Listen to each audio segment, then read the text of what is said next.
forgot to lock the car again. I did? Sorry.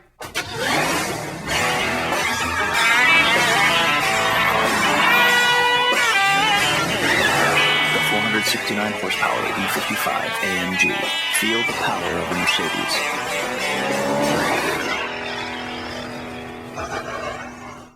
They've gone berserk.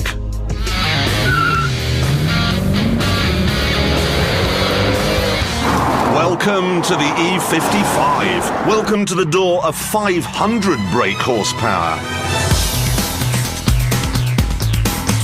Now, I'm not a fan of the E-Class styling, it looks like a Honda. And I'm not a fan of Mercedes service and customer care either. I am, however, a huge fan of this 5.5-litre supercharged V8 engine. It's the same engine they put in the SL, and in that it sounds like a tornado jet fighter and a NASCAR and a peal of thunder. They've quietened it down quite a lot in this, I must say, but the power's still here. If you don't mind doing 7 miles to the gallon, this thing absolutely flies.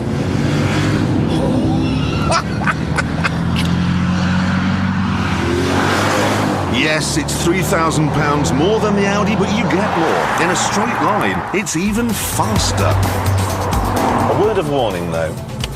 In some ways, this car reminds me of the Eurofighter, which can't fly without the onboard computers constantly adjusting the control surfaces. And this is the same. It doesn't have four-wheel drive, remember. And I don't think you could drive it on a day like today, raining, wet leaves everywhere, without the traction control. It's constantly working. You can feel it going da-da-da-da-da-da-da. Even the tiniest dab of the throttle and the light comes on, telling me that machinery has just kept me out of the ditch.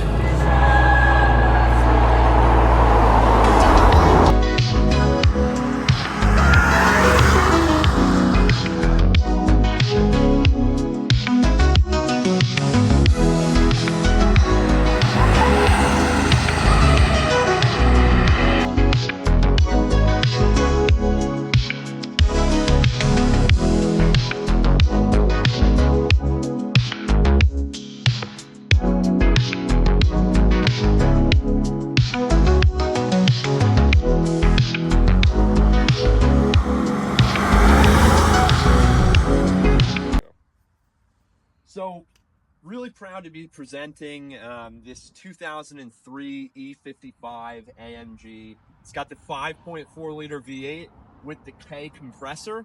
Really exciting engine, roughly 500 horsepower. And what I love about this car is that typically you see them with definitely over 100,000 miles, but almost always modified. So this one is bone stock. It's a low mileage example with 40,000 miles, and it's just really nice to see an unmolested, bone stock, low mileage, well kept E55 in the right spec, black on black, probably the most common spec for these cars. We've got the original window sticker, like I think it was an $88,000 original price.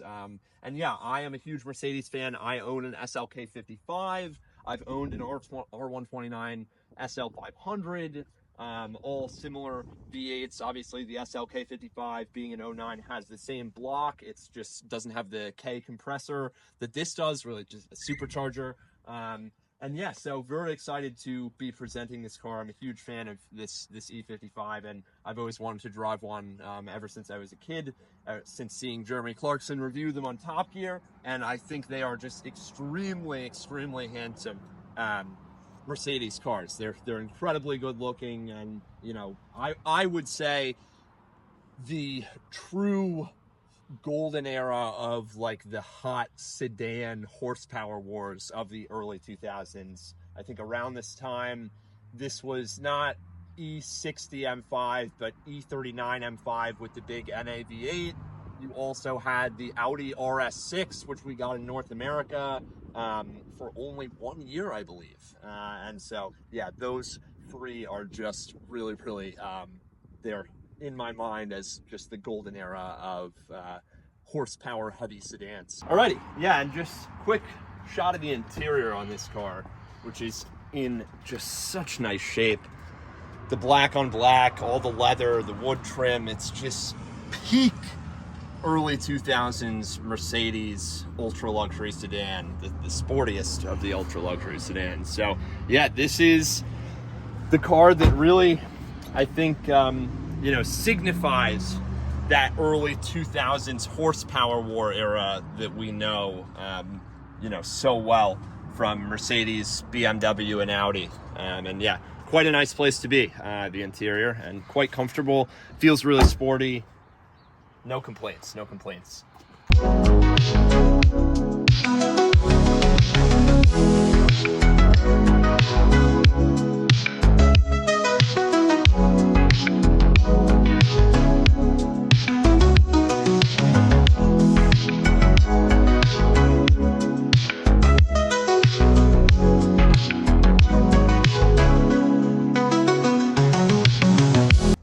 Alrighty, so just doing a cold start here on the E55. We keep it like 55, 60 degrees in here. Gonna squeeze in. It's pretty tight. I trickled it a little while ago and haven't had to do it since. That's probably like 2 weeks or so without a trickle. Yeah, we've got a little low battery, but that will go away. Just got a battery light. Service C, 24 days. Battery protection. Yeah, so just a little bit of low voltage. And here you go.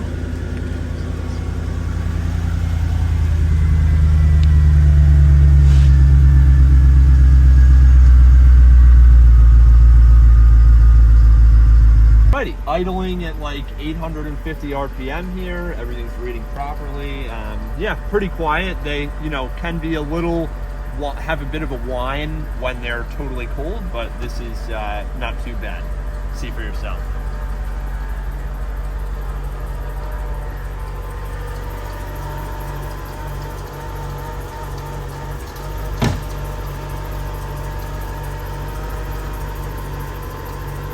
Even pop the hood, get a good look there. What do we got? So like a little bit of belt whine, squeal, which quiets down, and yeah, overall pretty quiet, especially for being cold. And again, the warmer they get, the more they quiet down. I am, as far as my personal cars, a huge Mercedes fan. I actually own this SLK 55 with that same motor, just minus the compressor. I've had this for 2 years. I put like 20,000 miles on it, so very familiar with this engine. Obviously, this just has the compressor. And yeah, so we'll pull it outside, do a quick walk around, and show you guys the car.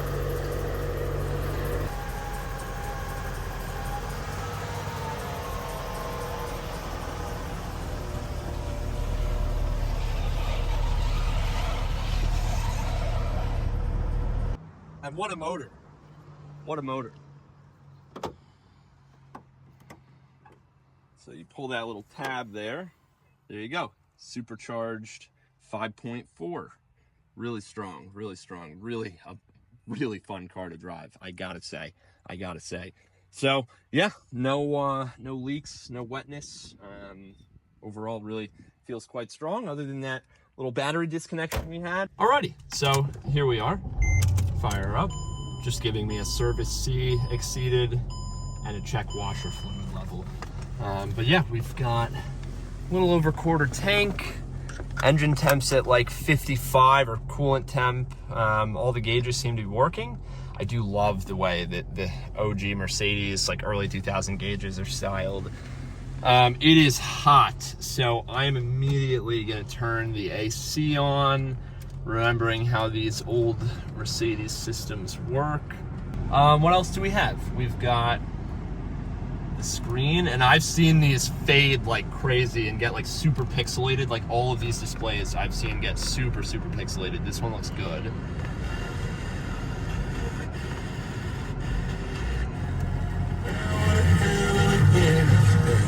here's suspension. Aromatic DC Sports 1, Sports 2. Okay, and then we can also raise the car. So I'm gonna put it in sport. I'm also gonna do manual sport here. And then going through all the screens, like check this out. Just checking, making sure all the display stuff works. Like here's service C, there's nothing.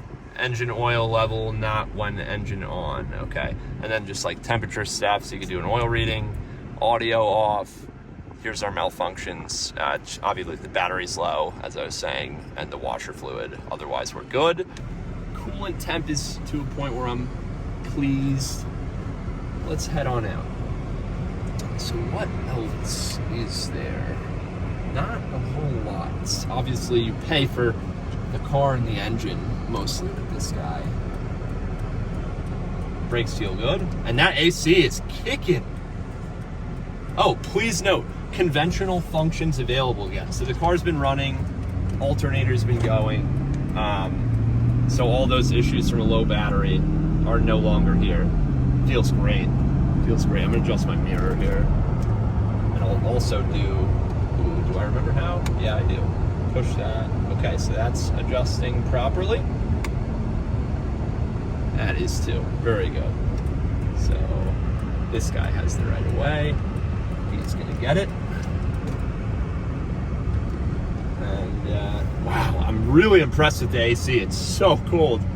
Actually gonna just zero. So you press zero, it's zeroed out. I'll try my seat heater now, even though it's so hot out. What's the outdoor temp? 75 out. This is our first like real spring day. Oh, let's do windows while we're at it.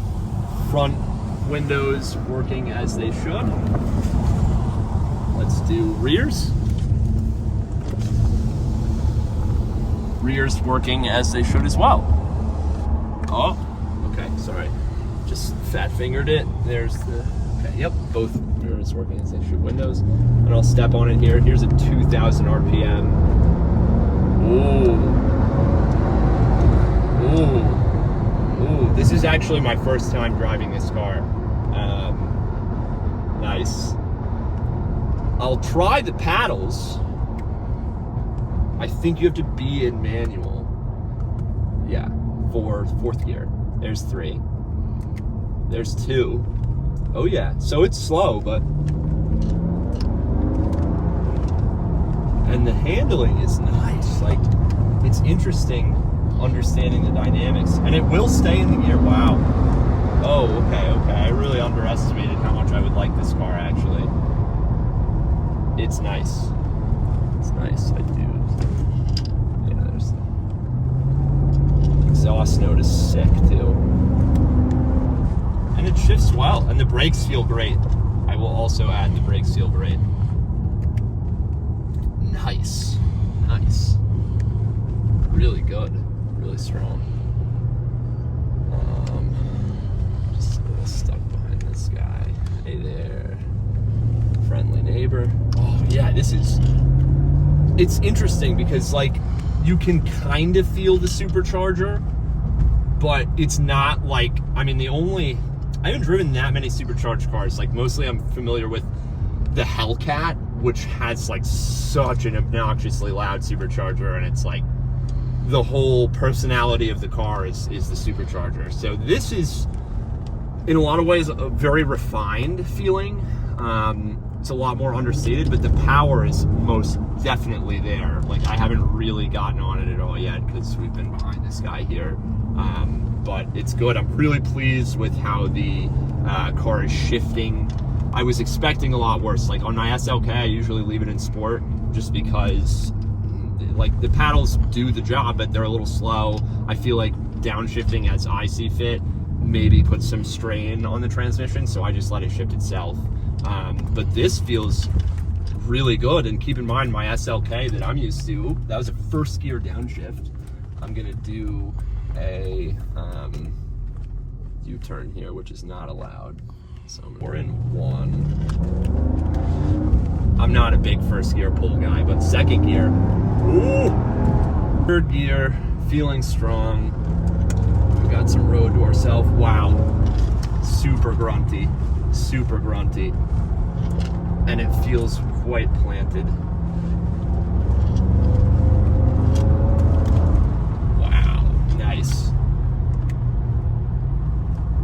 really feels good.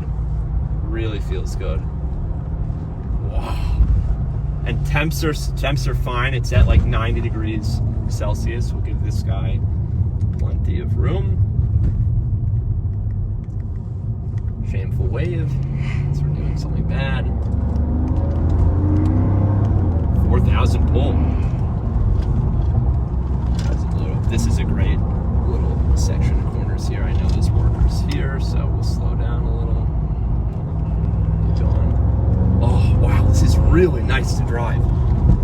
Really nice. And having, you know, put 20,000 miles on my SLK with the motor, this motor just not supercharged. Like there's 80 miles an hour. Wow, okay, let me slow down here severely. And it downshifts great. Like, my God. All right, we'll do a little 20 to 60 pull here in second gear.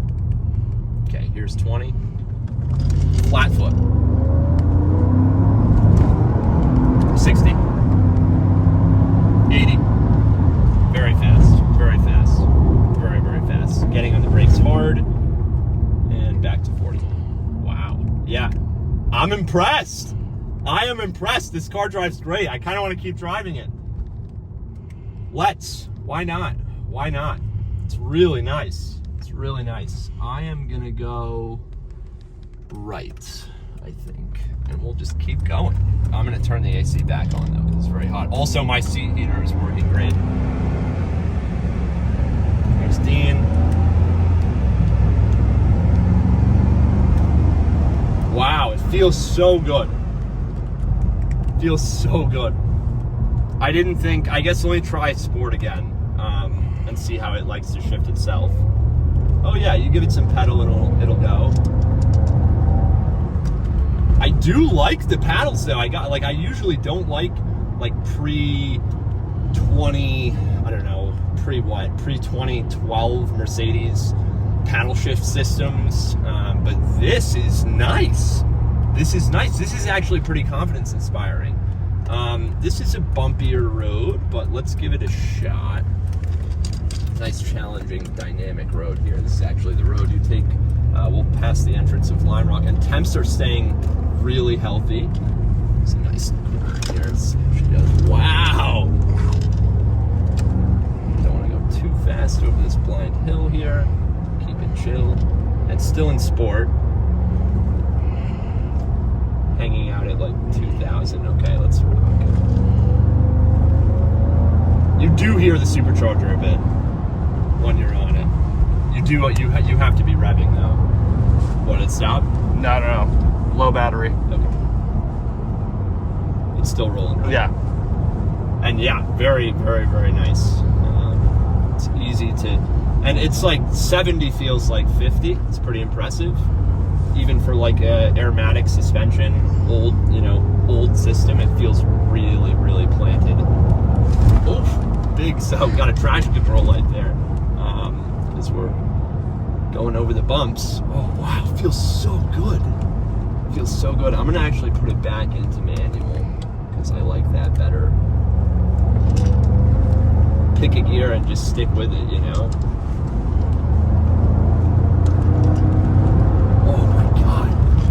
Too fast. It's too fast. Wow. And like, I'm on the pedal, temps are great. Car is behaving super well. Super well. Wow.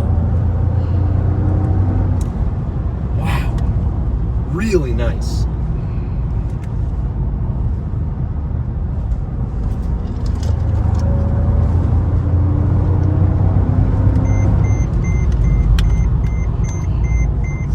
Brake malfunction.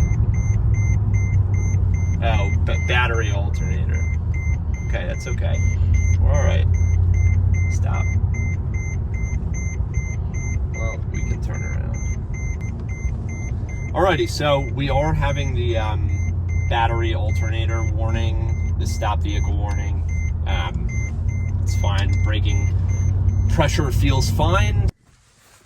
Okay. Well, I guess this is fun for the video, but the terminal disconnected. So I actually call, you know, I was literally having my father come over here to tow me back, you know, half a mile to the shop. But here we are. We're good to go. Bam. Everything works. Just the service C exceeded. I think it was actually just poorly connected, the terminal, because now all we have is service C exceeded, washer fluid, nothing. No low voltage, none of that. So when we get back to the shop, I'll obviously fasten the battery and everything. But okay, good to know. We're actually, that is good, because I think we're gonna have, that should solve a lot of the tiny little issues that we were having, like the voltage issue. There we go. Perfect. Alrighty. Well, look at that. Look at that. It's just a loose battery connection. Now I'm a little nervous. I'm gonna nurse it home, and we're good to go. All the gauges reading properly. It did reset the clock back to 12 o'clock, but otherwise, yeah, good to go. Very good to go. So thanks for watching, and yeah, crisis averted. It's just I win the Idiot of the Day award. So thanks very much.